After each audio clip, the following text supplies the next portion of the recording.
네, 오늘은 제가 순종의 비결이라는 제목으로 말씀을 전하도록 하겠습니다. 시대마다 또 이렇게 문화마다 사람들이 선호하는 그런 단어들이 있습니다. 이거는 우리가 자녀들 이름을 지을 때도 반영이 되거든요. 그래서 예전에 저희가 어릴 때 그 여자들 같은 경우에는 한자로 숙자가 들어가는 이름이 굉장히 많았어요. 그러니까 제 여동생이 둘이가 있는데 둘 다 숙으로 끝이 났고, 제 아내도 숙이잖아요. 숙. 예. 근데 이 숙이라는 한자어는 어질고 정숙하다 이런 뜻입니다. 그러니까 제 아내 이름 같은 경우에는 현숙이잖아요. 그러면 현명하고 정숙하고 어질다 이런 뜻이죠. 우리 장인 장모님이 자기 딸이 그런 여인이 됐으면 좋겠다 싶어가지고 그런 이름을 붙였는데, 실제로 그런지는 실제로 그렇습니다. 실제로 그렇습니다. 여러분, 그래서 우리가 여성의 이름에 뭐 어질고 정숙하다 뭐 이런 뜻의 그 단어를 붙이는 것은 그 시대의 어떤 문화와 가치관을 반영하는 거였죠. 근데 지금은 여자아이 이름에 숙을 넣는 경우는 제가 거의 본 적이 없어요. 없죠. 그래서 이런 그 이름 같은 것, 그다음에 단어 같은 것들이 시대의 어떤 흐름을 타기도 하고 시대의 가치관을 반영하기도 합니다. 특별히 단어도 시대의 사랑을 받는 단어들이 있죠. 요즘 같은 시대에는 뭐 공감, 소통, 관용 뭐 이런 단어들이 굉장히 사람들이 좋아하는 단어입니다. 그리고 형용사적으로도 뭐 괜찮다 이런 단어들, 괜찮아 뭐 이런 거 있잖아. 또는 뭐 쓰담 뭐 토닥 이런 단어들을 사람들이 엄청 좋아해요. 그런데 현대인들이 싫어하는 단어가 뭘까요? 제가 이거는 설문조사를 한 적은 없지만 분명히 한 5손가락 안에 들어갈 단어가 있는데 그게 순종이라는 단어예요. 그 단어를 사람들이 싫어합니다. 순종, 복종 뭐 이런 말은 굉장히 싫어하는 그런 단어고 그런 개념 자체를 싫어하는 거죠. 그래서 이 시대 분위기가 그렇다 보니까 하나님께 대한 순종도 더 어려운지 모르겠어요. 사실 순종은 원래 쉽지 않은데, 그죠? 순종한다는 게 원래 우리 본성과 안 맞죠. 왜냐하면 우리 모두가 다 불순종의 자녀들이거든요. 우리 자기를 지으신 그 창조주 하나님을 배반하고 불순종한 그 반역자의 피가 우리한테 흐르고 있는 겁니다. 오늘 본문, 그래서 이제 에베소서에도 보면 우리를 불순종의 자녀들 이렇게 말을 했는데, 오늘 본문이 열왕기상 20장 35절부터 43절에 보면 그런 불순종의 아들들이 나옵니다. 본문의 얘기를 통해서 우리가 어떻게 하나님께 순종하는 삶을 살 수 있을지 좀 생각해 보기를 원하는데요. 먼저 본문 내용부터 간단하게 살펴보고 가겠습니다. 성경 가지고 오신 분들은 열왕기상 20장 35절부터 43절을 펴시면 되겠습니다.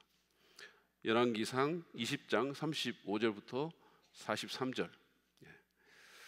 이때 옛날 같으면 이때 막 넘기는 소리가 막 나고 이랬어요. 그러니까 그때 그 시절이 참 그리워지네요. 근데 이러면 또 꼰대라 그러고 이렇게 합니다. 자, 어쨌든 간에 본문을 설명해 드리면 이렇습니다. 오늘 본문은 아합 왕이 시리아와의 전쟁에서 승리한 후에 벌어진 일을 적고 있어요. 당시에 이제 그 아합 시대 때 유명한 선지자가 있었죠. 뭐 엘리야라든지 이런 선지자가 있었잖아요. 근데 그때 당시의 선지자들은 오늘날 우리 그 성서침례대학원 대학교 신학교 그 MDB 학생들처럼 함께 이렇게 공동체 생활을 하면서 훈련을 받았어요. 그런데 그들 가운데 한 예언자가, 선지자가 하나님의 말씀을 받았습니다. 근데 그게 상당히 이상한 내용이었었어요. 35절을 보시죠. 예언자의 무리 가운데서 어떤 예언자가 주님의 명령을 받고서 동료에게 자기를 때리라고 말하였으나, 그러니까 이 예언자가 자기 동료 예언자한테 가서 주님이 말씀하셨는데 네가 나를 때리래 이렇게 얘기를 한 거예요. 근데 이 본문 맥락을 보면 그냥 살짝 이렇게 딱 때리는 정도가 아니고 때려서 부상을 입힐 정도로 그렇게 때리라는 겁니다. 이를테면 여러분, 엄성영 목사님이 윤 목사님한테 자기를 때려가지고 부상을 입혀라 이렇게 지금 말을 하는 거예요. 여러분, 윤 목사님이 누굽니까? 유영희 사모를 들고 일어났다 앉았다를 20번 이상 하는 사람이에요. 거의 짐승입니다. 짐승. 내가 볼 때는. 그런 윤 목사님에게 아니 연약한 엄성영 목사님이 때리라 이렇게 말을 하면 이거 진짜 이런 명령이 어디 있겠어요? 그러면 윤 목사님이 때릴까요? 때리면 죽죠. 때리면 근데 힘은 야수지만 윤 목사님이 그래도 인정이 있는 사람이거든. 그러니까 못하겠다고 이렇게 할 거 아닙니까? 그 본문을 보면 선지자의 그 동료도 거절합니다. 못하겠다고. 충분히 이해할 만하죠. 그래서 어떻게 됐을까요? 35절 하반절부터 36절 한번 보시죠. 그 동료가 때리기를 거절하니 그 예언자가 말하였다. 네가 주님의 말씀에 순종하지 않았으니 네가 나를 떠날 때 사자가 너를 죽일 것이다. 과연 그 사람이 그를 떠날 때 사자가 나타나서 그를 죽였다. 이거 너무 심하다는 생각이 들지 않으세요? 오늘날 우리의 관점에서 기준으로 보면 이거 너무한 거죠. 그러니까 엄선영 목사님을 때리기를 거부한 윤 목사님이 죽어버렸어요. 아니 이게 무슨 이런 일이 있습니까, 여러분? 근데 여러분이 아셔야 될 것은 뭐냐면 이 동료는 하나님의 말씀을 받아서 전하는 예언자였어요. 그 말씀을 있는 그대로 전해야 하는 선지자입니다. 근데 그런 사람이 하나님의 말씀임을 알면서도 인정에 끌려서 그 말씀을 무시하고 하라는 대로 하지 않았던 거예요. 이것은 자기가 섬기는 그 하나님에 대한 반항의 행위고 명백한 불순종이죠. 그래서 하나님이 이 사람에게 심판을 내리신 겁니다. 그런 다음에 선지자가 또 다른 사람에게 하나님의 명령이라고 하면서 같은 말을 했어요. 그러니까 엄 목사님이 윤 목사님에게 안 되니까 박정혁 전사한테 말을 한 거죠. 여기도 체격은 만만찮아요. 대단합니다. 근데 우리 박 전사님은 자기 선임 목사가 그렇게 하라고 하니까, 그리고 또 자기는 우리 교회 부임한 지 얼마 안 돼서 여기서는 다 그렇게 하나 보다 이렇게 하면서 눈 딱 감고 야수같이 주먹을 휘둘렀어요. 그래서 부상을 입었죠. 자, 37절을 보시죠. 그 예언자가 또 다른 사람을 만나서 자기를 때리라고 말하였다. 그러자 그 사람은 예언자를 때려서 심한 상처를 입혔다. 이 동료가 얼마나 세게 때렸든지 심한 상처를 입혔다 그랬어요. 자, 이렇게 맞은 이 선자는 붕대로 눈을 가리고 부상당한 병사처럼 그렇게 꾸몄어요. 그리고는 길목으로 나가서 아합 왕을 기다렸습니다. 왕이 지나가니까 왕을 소리쳐 불렀어요. 그리고는 꾸며낸 얘기를 했습니다. 39절 하반절부터 40절 상반절을 보시죠. 왕이 그대로 지나치려고 하니, 그러니까 이 사람이 부상당해 이러고 있는데 보고 그냥 지나간 거예요. 인정머리 없이 지나치려고 하니 예언자는 왕을 부르며 말하였다. 임금님의 종인 제가 전쟁터에 갔습니다. 근데 어떤 사람이 저에게로 포로 한 명을 데리고 와서는 그 사람을 감시하라고 하였습니다. 포로가 도망을 하면 제가 대신 죽든지 아니면 은 한 달란트를 물어내야 한다고 하였습니다. 근데 임금님의 종인 소인이 이 일 저 일을 하는 동안에 그 포로가 없어지고 말았습니다. 이런 얘기를 한 거죠. 그러니까 포로 하나를 감시하라는 그런 부탁을 받았는데 자기가 그 포로를 잃어버렸다는 거예요. 근데 원래 그걸 잃어버리면 대신 죽든지 아니면 엄청난 돈을 내든지 이래야 된다는 얘기죠. 그래서 어떻게 해야 하겠습니까? 라고 왕에게 물었어요. 그러니까 아합이 이 사람의 얘기를 들으면서 너가 잘못한 거야 이렇게 말한 거예요. 네게 책임이 있어. 네 책임을 소홀히 한 거야 이렇게 말했어요. 그러니까 나단의 경우처럼 나단의 얘기를 들었던 그 다윗의 경우처럼 자기 입으로 스스로를 정죄한 거예요, 이 사람이. 왜냐하면 자기가 그렇게 한 거니까. 40절 하반절에 아합이 이 선지자에게 한 말이 이래요. 네가 받아들인 것이니 벌금을 물어야 한다. 네가 그 조건으로 이렇게 했으니까 네가 벌금 물어야지. 그 돈이 아무리 큰 돈이라도 네가 물어야 돼. 이렇게 말했어요. 그러니까 그 선지자가 붕대를 풀고 즉시 자신의 정체를 밝히면서 이렇게 말합니다. 41절 42절에요. 그 예언자는 그의 눈에 감은 붕대를 급히 풀었다. 그때야 이스라엘 왕은 그가 예언자 가운데 한 사람임을 알았다. 그 예언자는 왕에게 이렇게 말하였다. 주님께서 이렇게 말씀하셨습니다. 내가 멸망시키기로 작정한 사람을 네가 직접 놓아 주었으니 너는 그 목숨을 대신하여 죽게 될 것이고 내 백성은 그의 백성을 대신하여서 멸망할 것이다. 선지자는 아합 왕이 시리아의 벤하닷 왕을 처형하라는 하나님의 명령에 순종해야 될 책임을 소홀히 했다라고 그렇게 말했어요. 근데 하나님의 이 명령은 성경에는 기록되어 있지 않은데 문맥을 보면 아합은 분명 하나님으로부터 이 명령을 받은 것이 틀림없어요. 그러니까 전쟁에 나가기 전에 네가 오늘 내가 너를 승리하게 할 텐데 그렇게 승리하고 나면 벤하닷을 반드시 죽여, 이렇게 하나님이 얘기하신 거예요. 근데 아합이 살려준 겁니다. 안 죽였어요. 그래서 선지자는 하나님께서 이 불순종의 책임을 물어서 벤하닷 대신에 너의 목숨을 요구하실 것이라고, 그리고 시리아 백성을 대신해서 이스라엘 백성이 죽게 될 것이라고 말씀한 거예요. 43절은 본문의 결론이고 아합의 반응입니다. 보시죠. 이스라엘 왕은 마음이 상하여 화를 내면서 사마리아에 있는 자기의 궁으로 들어갔다. 여러분, 저는 이 말씀을 읽고 좀 충격적이었어요. 아합은 그래도 하나님 믿는 사람이거든요. 그러니까 마음은 안 믿지만 하나님이 계신다는 정도는 믿는 사람이에요. 진정한 신자라고는 볼 수 없지만. 근데 아합이 이 예언의 말씀을 듣고 회개하지 않는 거예요. 오히려 화를 냈다 그랬어요. 화를 냈다.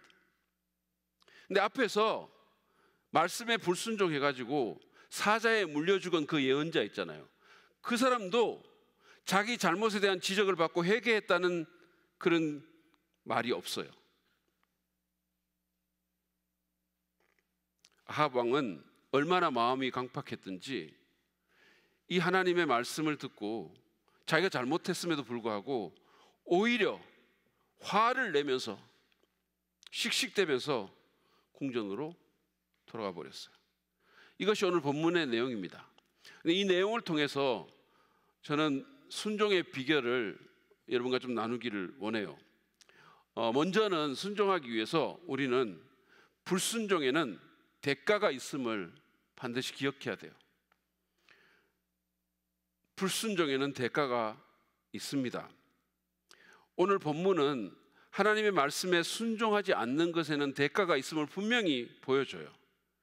그러니까 하나님의 말씀인 줄 알면서도 때리기를 거부한 그 예언자처럼 그 대가가 즉각 나타나는 경우도 있고 아합의 경우처럼 시간이 걸리는 경우도 있지만, 그러나 불순종에는 대가가 있습니다.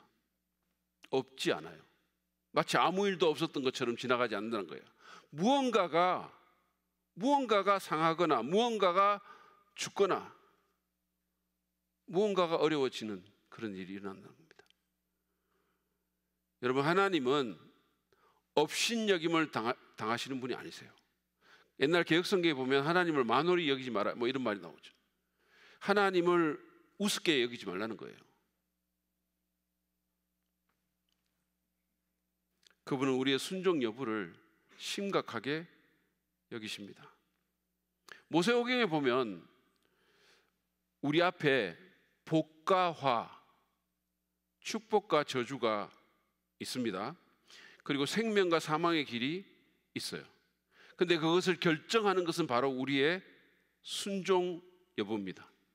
우리가 하나님 말씀에 순종하는가 아닌가예요.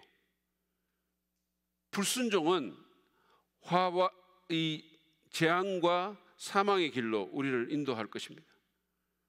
왜냐하면 하나님은 언제나 우리에게 좋은 것을 원하시고 그것을 명령하시는데, 우리가 거기에 불순종한다는 말은 나쁜 것을 선택한다는 뜻이에요.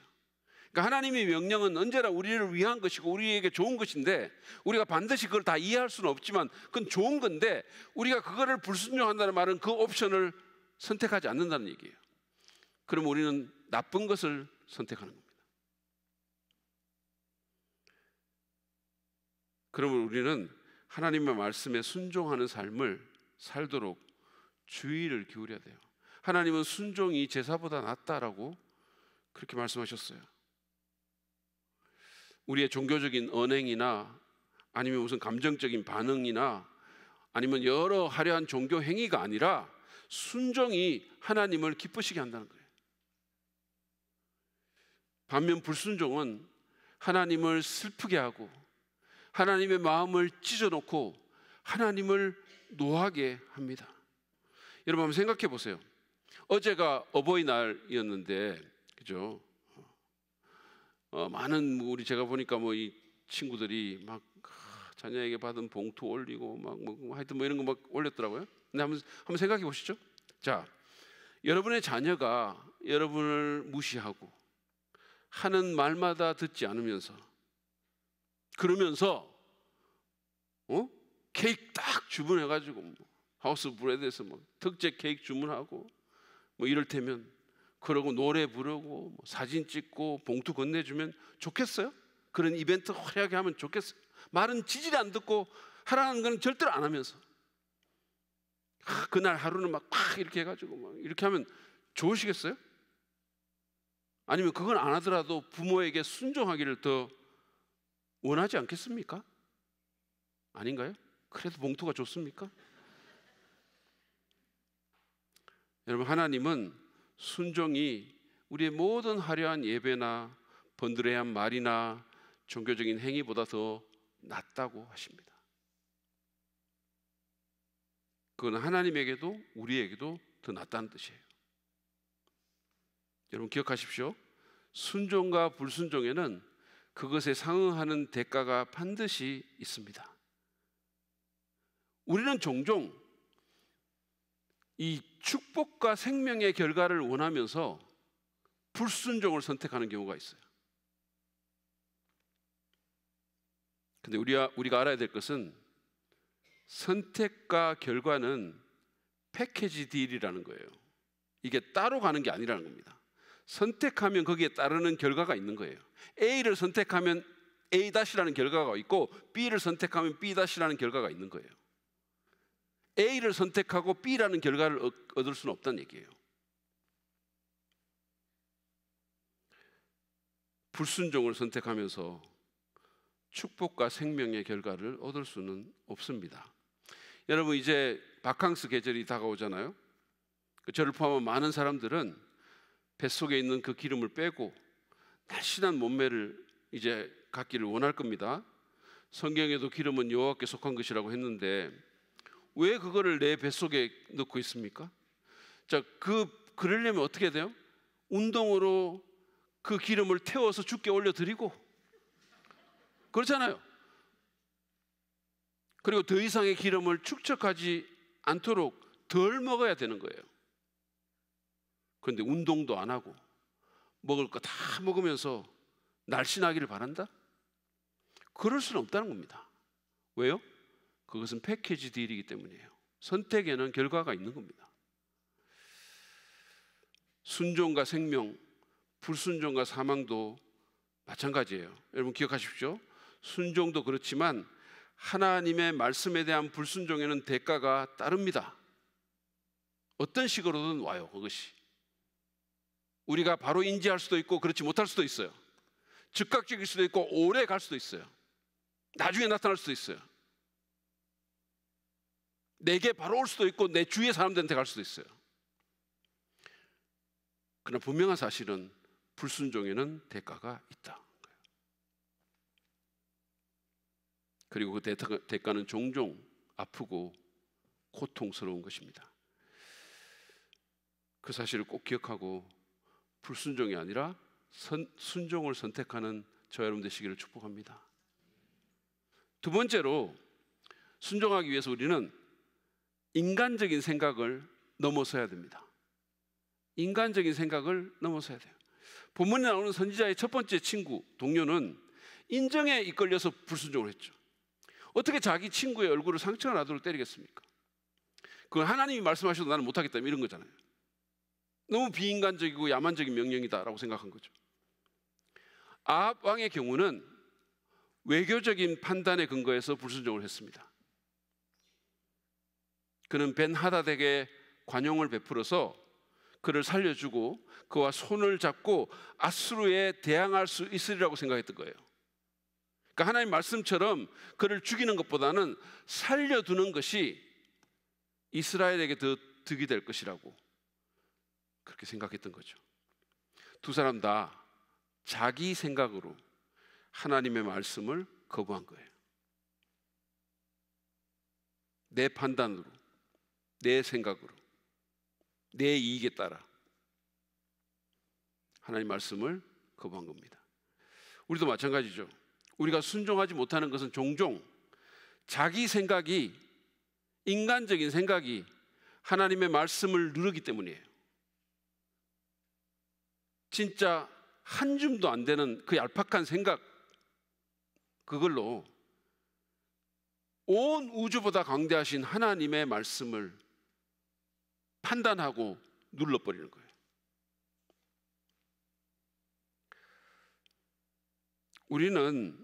우리가 어떤 구체적인 문제에 대해서 하나님보다 더 잘 안다고 생각할 때가 많아요.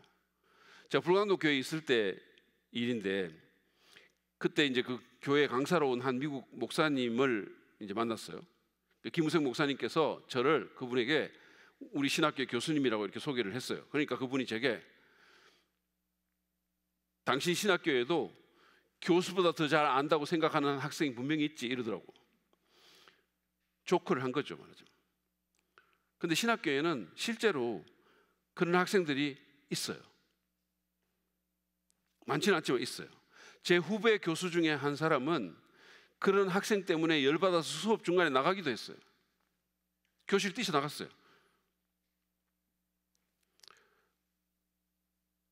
이 사람들은 교수들보다 더 낫다고 생각하거나, 아니면 이제 많은 학생들이 나는 우리 목사님보다 나, 이런 생각을 하는 사람들이 많아요.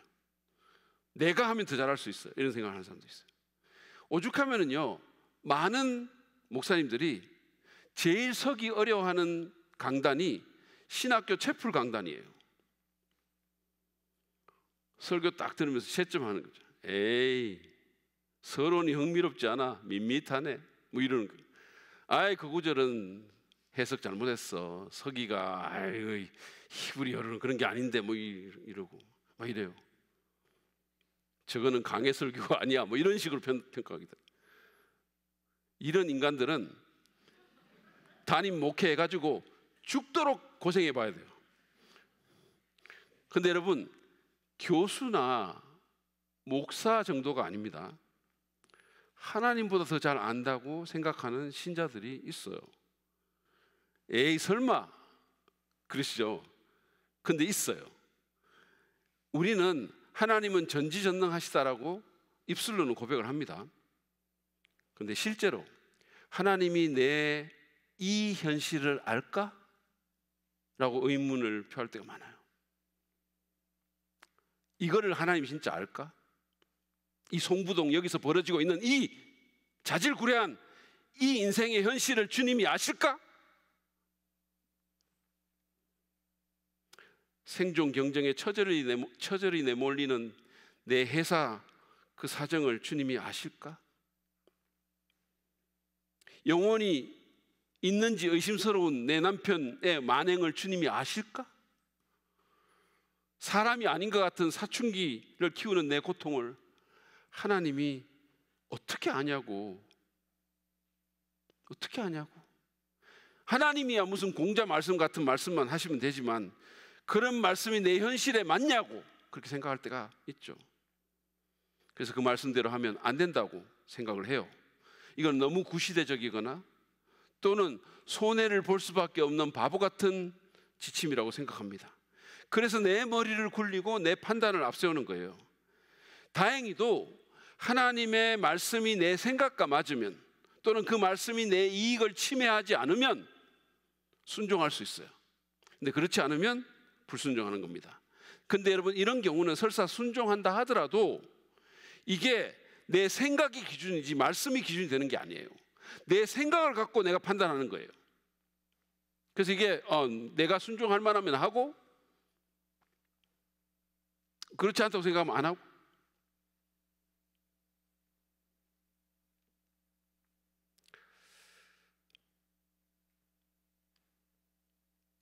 우리는 하나님의 말씀이 당장 이해가 가지 않더라도 또는 내 생각이나 정서나 느낌과 맞지 않을 때도 순종해야 됩니다. 시대에 뒤떨어진다고 느껴지거나 또는 내게 불리하다는 생각이 들더라도 순종해야 돼요. 왜냐하면 하나님이 언제나 옳고 그분이 모든 현실을 누구보다 더 잘 아시기 때문이에요.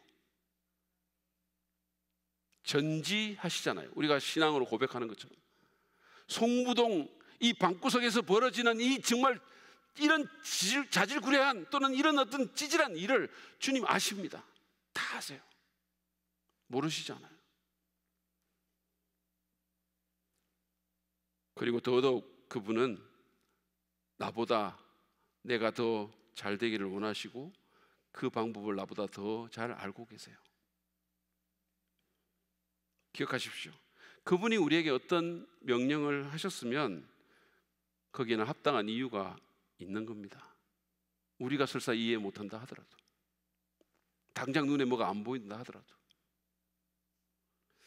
이사야 선지자는 이사야서 55장 8절 9절에서 이렇게 말씀합니다. 나의 생각은 너의 생각과 다르며 너의 길은 나의 길과 다르다.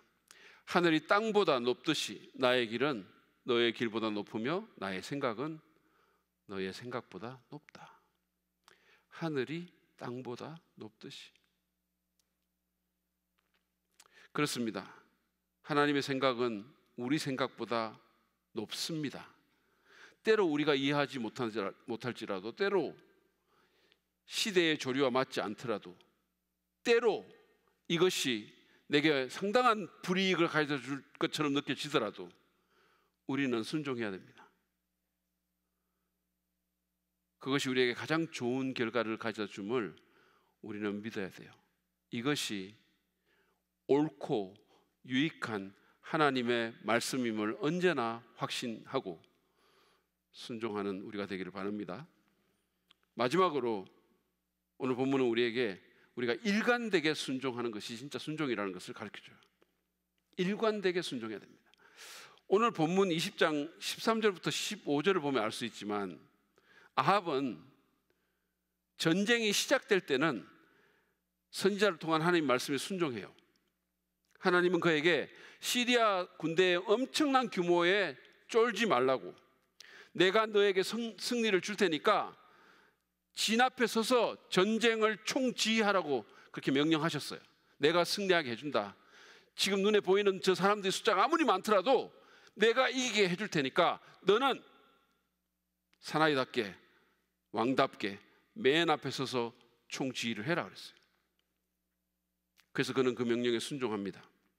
아마도 이때는 명백한 약세에 처해서 마음이 간절해지고 누군가의 도움이 절실히 필요했기 때문이었을 거예요. 근데 하나님의 도우심으로 전쟁이 승리로 끝나자 그의 태도가 바뀌는 거죠. 그는 하나님의 말씀과 뜻에 불순종하고 시리아 왕 벤 하닷을 살려준 겁니다. 그게 엄청난 재앙의 상처가 되죠. 씨앗이 되죠. 여러분, 누구든 한두 번씩 순종하기는 그리 어렵지 않아요. 특별히 절박한 상황에 처하거나 뭔가 아쉬우면 뭐 믿자 본전이지 이런 식으로 하나님 찾고 하나님 말씀에 순종하기도 합니다. 그러나 그러지 않을 때, 등 따시고 배부를 때, 그때는 또 다른 얘기가 돼요. 우리 속담에도 화장실 갈 때 다르고 나올 때 다르다 그런 말이 있잖아요. 근데 하나님은 일관된 순종을 원하십니다. 좋을 때든 나쁠 때든, 슬플 때든 기쁠 때든, 잘 될 때든 못 될 때든 일관된 순종을 원하십니다. 우리는 꾸준히 순종해야 됩니다. 물론 우리가 연약하기 때문에 완벽하게 순종 못하는 것이 현실이에요. 성경에 보면 주님도 우리가 진토인 줄 아신다 이런 말씀했어요. 우리가 얼마나 연약한 존재인 줄 아신다. 주님 아신다 그랬어요. 그래서 때때로 우리가 불순종하기도 하고 때때로 넘어지기도 하죠. 아브라함도 그랬고 다윗도 그랬어요. 근데 척 스윈도인이 말한 것처럼 100% 하지는 못할지라도 100% 하고자 하는 마음은 가져야 되는 거예요. 그게 중요한 거예요. 그러니까 우리가 어차피 순종 일관되게 못해, 처음부터 그렇게 생각하고 그거를 빌미 삼아서 자꾸 불순종하는 게 아니고 하려는 마음을 가져야 된다는 거예요. 내가 하나님의 말씀에 온전히 순종해야지 나는 한번 그렇게 살아볼 거야. 그런 마음은 가져야 된다는 거예요. 아예 마음부터 안 된다고, 그렇게는 못한다고 그렇게 그런 것과 하려고 하는데 연약해서 때때로 못하는 것은 다른 얘기예요. 여러분, 우리는 내 기분에 따라 또는 상황 여부에 따라 이 순종할지 불순종할지를 다르게 결정해서는 안 됩니다. 스윈돌은 이런 말을 하기도 했어요. 선택적인 순종은 순종이 아니라 편리다 그랬어요. Selective obedience is not obedience but convenience 그랬어요.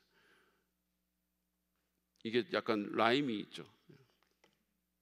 선택적인 순종은 순종이 아니라 편리다 그랬어요. 그거는 순종하는 게 아니고 내 편리한 대로 하는 거라는 거죠. 여러분, 그래서는 하나님의 축복을 누리면서 생활하기 힘듭니다.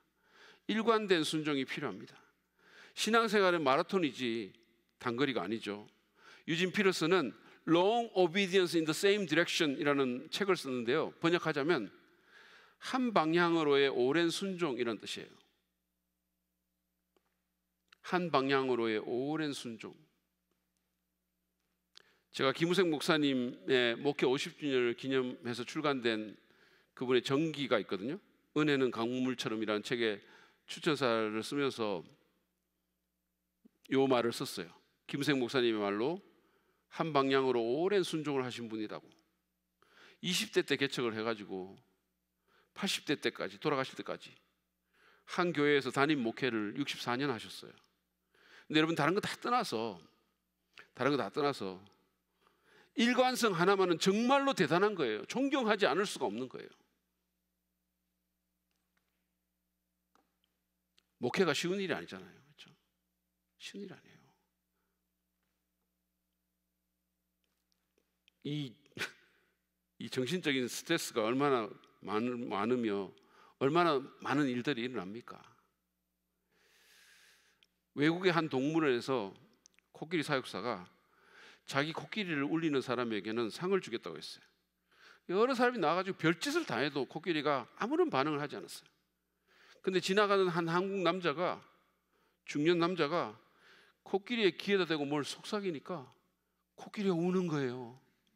코끼리가 울어요. 그래서 무슨 얘기를 했냐 그러니까 이 사람이 목사인데 자기가 교회를 개척해가지고 힘들던 얘기를 하니까 코끼리가 울더라는 거예요.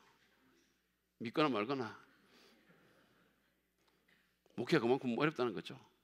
그런데 여러분, 목회처럼 순종하는 삶은 쉽지 않을 수 있어요. 유혹과 갈등과 방해가 있을 수 있어요.